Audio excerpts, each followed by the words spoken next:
Guys, welcome back to crazy lifestyle channel. ನಾನು ಸಿಂಧು. ಎಲ್ಲ ಹೇಗಿದ್ದೀರಾ?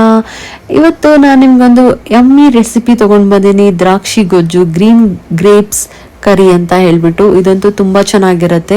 ಅದರಲ್ಲೂ ನಾನು ಇದನ್ನು ಜಾನ್ವರಿ ಮಂತಲ್ಲಿ ಮಾಡಿದ್ದು. ಅವಾಗ ತುಂಬ ಚಳಿ ಇದ್ದಿದ್ದರಿಂದ ಈ ಗೊಜ್ಜಂತೂ ತುಂಬ ಟೇಸ್ಟಿಯಾಗಿತ್ತು. ಇದನ್ನು ನೀವು ಚಪಾತಿಯಲ್ಲಿ ಹಾಕೋಬೋದು ಮತ್ತು ಅನ್ನದಲ್ಲಿ ತಿನ್ಬೋದು. ತುಂಬ ಅಂದರೆ ತುಂಬ ಚೆನ್ನಾಗಿರುತ್ತೆ. ಸೊ ಮಸ್ಟ್ ಟ್ರೈ ಅಂತ ಹೇಳ್ತೀನಿ. ಹುಳಿ, ಖಾರ, ಸಿಹಿ ಎಲ್ಲನೂ ಒಟ್ಟಿಗೆ ಮಿಕ್ಸ್ಚರ್ ಆಫ್ ಟೇಸ್ಟ್ ಅಂತಲೇ ಹೇಳ್ಬೋದು. ತುಂಬ ಚೆನ್ನಾಗಿರುತ್ತೆ. Must try. ಇದಕ್ಕೆ ಬೇಸಿಕ್ಕಾಗಿ ಬೇಕಾಗಿರೋದಂದರೆ ದ್ರಾಕ್ಷಿ ಬೇಕು, ಸ್ವಲ್ಪ ಒಣಮೆಣಸಿನ್ಕಾಯಿ ಬೇಕು ಒಗ್ಗರಣೆಗೆ, ಮತ್ತು ಹಸಿಮೆಣಸಿನ್ಕಾಯಿ ತೊಗೊಂಡಿದ್ದೀನಿ 2 ಇಡಿ ಅಷ್ಟು. ಆಮೇಲೆ ಕೊತ್ತಂಬರಿ ಸೊಪ್ಪು, ನಿಮಗೆ ಅದು ಸ್ವಲ್ಪ ಸಣ್ಣ ಪ್ಲೇಟಲ್ಲಿ ಹಾಕಿದ್ರೆ ಜಾಸ್ತಿ ಕಾಣಿಸ್ತಾ ಇದೆ, ಬಟ್ ಅದೆಲ್ಲ 2 ಇಡಿ ತೊಗೊಂಡಿದ್ದೀನಿ. 1 ಈರುಳ್ಳಿ, ಮತ್ತು ಒಗ್ಗರಣೆಗೆ ಸಾಸಿವೆ, ಜೀರಿಗೆ, ಮತ್ತು ಅರಿಶಿನ, ಇಂಗು, ಎಣ್ಣೆ, ಉಪ್ಪು, ಇಷ್ಟನ್ನು ನಾನು ಬೇಸಿಕ್ ಇಂಗ್ರೀಡಿಯೆಂಟ್ಸ್ ಇಷ್ಟನ್ನು ನಾನು ಹೇಳ್ತಾ ಇದ್ದೀನಿ. ಬನ್ನಿ ಹೇಗೆ ಮಾಡೋದಂತ ನೋಡೋಣ. ತುಂಬ ಈಸಿ ರೆಸಿಪಿ. ಒಂದು ಪ್ಯಾನಲ್ಲಿ ಎಣ್ಣೆ ಹಾಕೋಣ. ಅದಕ್ಕೆ ಸ್ವಲ್ಪ ಕಾದ್ಮೇಲೆ ನೀವೀಗ ಫಸ್ಟ್ ಇದಕ್ಕೇನು ಒಗ್ಗರಣೆ ಎಲ್ಲ ಹಾಕೋ ಹಾಗಿಲ್ಲ. ನಾವು ಇದನ್ನು ಜಸ್ಟ್ ಎಲ್ಲದನ್ನು ಹುರ್ಕೊಳ್ಬೇಕಾಗತ್ತೆ. ಅಂದರೆ ಸ್ವಲ್ಪ ಇದು ಖಾರ ಘಾಟೆಲ್ಲ ಹೋಗಬೇಕಲ್ಲ, ಹಾಗಾಗಿ ನಾನು ಹೇಳ್ದ ಹಾಗೆ 2 ಇಡಿಯಷ್ಟು ಹಸಿಮೆಣಸಿನ್ಕಾಯಿನ ಹಾಕ್ಕೊಂಡಿದ್ದೀನಿ. ಅದನ್ನು ಸ್ವಲ್ಪ ಚೆನ್ನಾಗಿ ಫ್ರೈ ಮಾಡ್ಕೊಳ್ಳೋಣ. ಆವಾಗ ಅದು ಖಾರದ ಘಾಟ್ ಹೋಗುತ್ತೆ.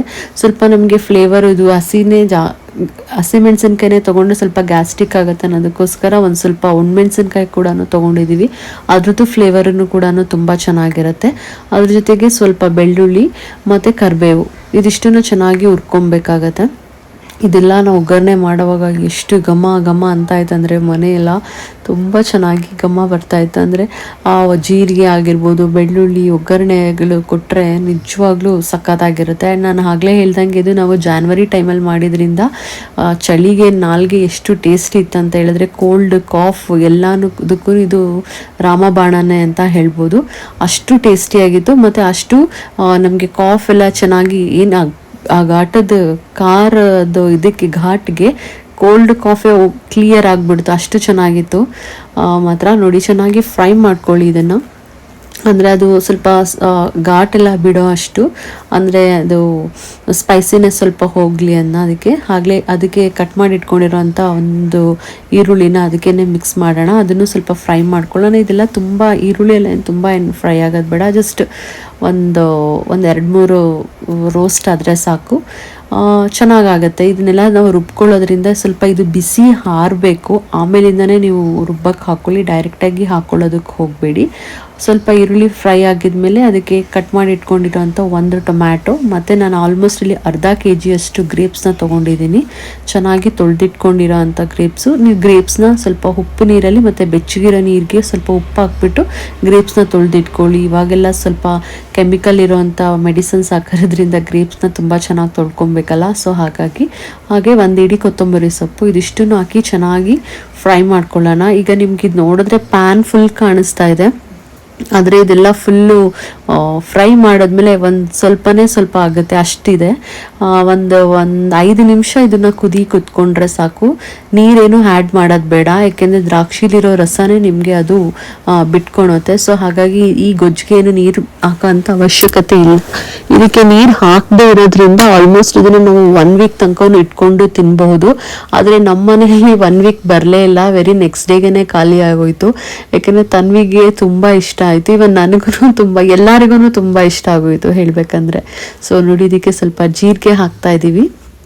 ಆಮೇಲಿಂದ ಅರಿಶಿನ, ಇಂಗು, ಇದಿಷ್ಟದನ್ನು ಹಾಕ್ತಾ ಇದ್ದೀವಿ. ಅಂದರೆ ಇದೆಲ್ಲ ನಮಗೆ ಹಾಕೋದ್ರಿಂದ ನಾ ಆಗಲೇ ಹೇಳ್ದಂಗೆ ಕಾಫು ಇರ್ಬೋದು, ಕೋಲ್ಡಿಗೆ ತುಂಬ ಚೆನ್ನಾಗಿ ಟೇಸ್ಟ್ ಸಿಗುತ್ತೆ. ಮತ್ತು ಇದೆಲ್ಲ ಈ ಸ್ಪೈಸಸ್ ಎಲ್ಲ ಅದಕ್ಕೆ ರಾಮಬಾಣ ಥರ ವರ್ಕ್ ಆಗುತ್ತೆ. ಸೊ ಇದನ್ನೆಲ್ಲದನ್ನು ಹಾಕಿ 1 ರೌಂಡ್ ಮತ್ತೆ ಮಿಕ್ಸ್ ಮಾಡ್ಕೊಳ್ಳೋಣ. ಇದು ನಾನು ಆಗಲೇ ಹೇಳ್ದಂಗೆ ಫುಲ್ಲು ರೋಸ್ಟ್ ಆದಮೇಲಿಂದ ಇದು ಸ್ವಲ್ಪ ಬಿಸಿ ಆರಕ್ಕೆ ಬಿಡಬೇಕು. ನೋಡಿ, ಪಿಂಕ್ ಸಾಲ್ಟ್ ಯೂಸ್ ಮಾಡ್ತಾ ಇದ್ದೀವಿ ನಾವು, ರುಚಿಗೆ ತಕ್ಕಷ್ಟು. ಇದು ನಾನು ಆಗಲೇ ಹೇಳ್ದಂಗೆ ಇದು ಬಿಸಿನೇ ನೀವು ಮಿಕ್ಸಿಗೆ ಹಾಕೋದಕ್ಕೆ ಹೋಗ್ಬೇಡಿ. ಹಾಗಾಕಿದ್ರೆ ಮುಖಕ್ಕೆ ಹಾರ ಥರ ಇರುತ್ತಲ್ಲ. ಸೊ ಹಾಗಾಗಿ ಇದನ್ನ ಚೆನ್ನಾಗಿ ಕೈ ಹಾಡ್ಬಿಟ್ಟು ಹಾಗೆ ಬಿಟ್ಬಿಡಿ. ಅದು ಸ್ವಲ್ಪ ರೋಸ್ಟ್ ಆಗ್ತಿದೆ ಅಂತ ಸ್ವಲ್ಪ ಅದು ಸಾಗಿ ಥರ ಆಗುತ್ತೆ.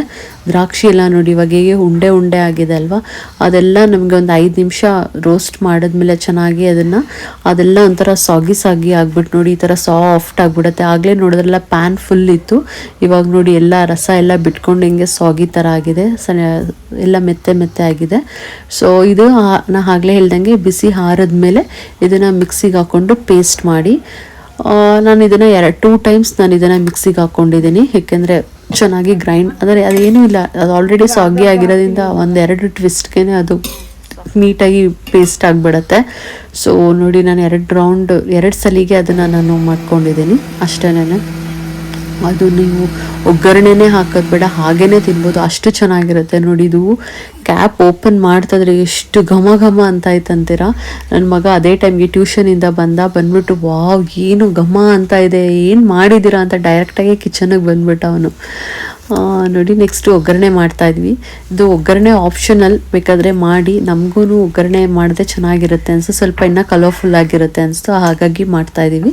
ಸೊ ಒಗ್ಗರಣೆಗೆ ಜಸ್ಟ್ ಸ್ವಲ್ಪ ಎಣ್ಣೆ, ಸಾಸಿವೆ ಮತ್ತು ಅಗೇನ್ ಒಣಮೆಣಸಿನ್ಕಾಯಿ, ಸ್ವಲ್ಪ ಕರಿಬೇವು ಸೊಪ್ಪು, ಇದಿಷ್ಟನ್ನು ಹಾಕಿ ಒಗ್ಗರಣೆ ಹಾಕ್ತಿದ್ದಂಗೆ ರುಬ್ಬಿಟ್ಕೊಂಡಿರೋ ಅಂಥ ಆ ಗ್ರೇವಿನ ಇದ್ರಲ್ಲಿ ಹಾಕಿ ಜಸ್ಟ್ 1-2 ಕುದಿದ್ರೆ ಸಾಕು. ತುಂಬ ಏನು ಕುದಿಸೋ ಅವಶ್ಯಕತೆ ಇಲ್ಲ, ಬಿಕಾಸ್ ಆಲ್ರೆಡಿ ಅದು ಚೆನ್ನಾಗಿ ಬ್ಲೆಂಡ್ ಆಗಿರೋದ್ರಿಂದ, ಮತ್ತು ನಾವು ಆಗಲೇ ಚೆನ್ನಾಗಿ ಅದನ್ನು ಬಾಡಿಸಿರೋದ್ರಿಂದ ನಮ್ಗೆ ಇನ್ನೇನು ಮತ್ತೇನು ಅದನ್ನು ಕುದಿಸೋ ಅವಶ್ಯಕತೆ ಇಲ್ಲ. ಜಸ್ಟ್ ನಾನು ಆಗಲೇ ಹೇಳ್ದಂಗೆ ಇದು ಒಗ್ಗರಣೆ ಆಪ್ಷನಲ್ಲು. ಸೊ ನಾವು ಕೊಟ್ಟಿದ್ದೀವಿ. ಜಸ್ಟ್ 1 ರೌಂಡ್ ಮಿಕ್ಸಿಯಲ್ಲಿ, ಒಂದೇ 1 ರೌಂಡ್ ಪ್ಯಾನಲ್ಲಿ ಹಿಂಗೆ ಕೈ ಮಾಡಿ ಆಫ್ ಮಾಡಿಬಿಡಿ. ಏನು ಫ್ಲೇಮಲ್ಲಿ ಇಟ್ಕೊಳೋ ಅವಶ್ಯಕತೆ ಇರಲ್ಲ, ತುಂಬ ಚೆನ್ನಾಗಿರುತ್ತೆ. ನಾನು ಆಗಲೇ ಹೇಳ್ದ ಹಾಗೆ ಅನ್ನಕ್ಕೆ, ಬಿಸಿ ಅನ್ನಕ್ಕೆ ತುಪ್ಪ ಹಾಕ್ಕೊಂಡು ಇದನ್ನು ತಿಂದರೆ ಅಂತೂ ತುಂಬ ಟೇಸ್ಟ್ ತುಂಬ ಚೆನ್ನಾಗಿರುತ್ತೆ. ಆಮೇಲೆ ಚಪಾತಿಗೂ ಚೆನ್ನಾಗಿರುತ್ತೆ, ಈವನ್ ದೋಸೆಗೂ ಚೆನ್ನಾಗಿರುತ್ತೆ. ಆ್ಯಂಡ್ ನಾನು ನೆಕ್ಸ್ಟ್ ಡೇ ಬೆಳಗ್ಗೆ ಅವರೆಕಾಯಿ ಗೊಜ್ಜು ಮಾಡಿದ್ದೆ, ಅದ್ರ ಜೊತೆಗೆ ಈ ಅಕ್ಕಿ ರೊಟ್ಟಿ ಮಾಡಿದ್ದೆ. ಅಕ್ಕಿ ರೊಟ್ಟಿಗೆ ಇದಂತೂ ಇನ್ನೂ ತುಂಬ ಚೆನ್ನಾಗಿತ್ತು. ಎಲ್ಲದಕ್ಕೂ ಚೆನ್ನಾಗಿರುತ್ತೆ ಇದು ಗ್ರೇವಿ ಅಂತಲೇ ಹೇಳ್ಬೋದು. ನಾವು ಹೇಳ್ಕೊಂಡು ಅಟ್ಲೀಸ್ಟ್ 1 ವೀಕ್ ಇಟ್ಕೋಬೋದಂತ. ನಾವು 1 ವೀಕ್ ಇಟ್ಕೊಳ್ಳೇ ಇಲ್ಲ, ವೆರಿ ನೆಕ್ಸ್ಟ್ ಡೇಗೇ ಖಾಲಿ ಆಯಿತು. ಬಿಕಾಸ್ ಎಲ್ಲ ಆಪ್ಷನಲ್ಲೂ ಟ್ರೈ ಮಾಡಿದ್ವಿ, ಏನೇನು ಅಡುಗೆ ಮಾಡಿದ್ವಿ ಎಲ್ಲದಕ್ಕೂ ಹಾಕ್ಕೊಂಡು ತಿಂತಾಯಿದ್ವಿ. ಸೊ ಇದಾಗಿತ್ತು ನನ್ನ ಇವತ್ತಿನ healthy and quick green grapes curry. ನಿಮಗೂ ಇಷ್ಟ ಆಗಿದೆ ಅಂತ ಹೇಳ್ತಾ ಇವತ್ತಿನ ವ್ಲಾಗ್ನ ಇಲ್ಲಿಗೆ ಮುಗಿಸ್ತಾ ಇದ್ದೀನಿ. ಸಬ್ಸ್ಕ್ರೈಬ್ ಆಗದೆ ನೋಡ್ತಾ ಇದ್ರೆ ಪ್ಲೀಸ್ ಸಬ್ಸ್ಕ್ರೈಬ್ ಆಗಿ, ಲೈಕ್ ಮಾಡಿ, ಶೇರ್ ಮಾಡಿ. Thanks for watching.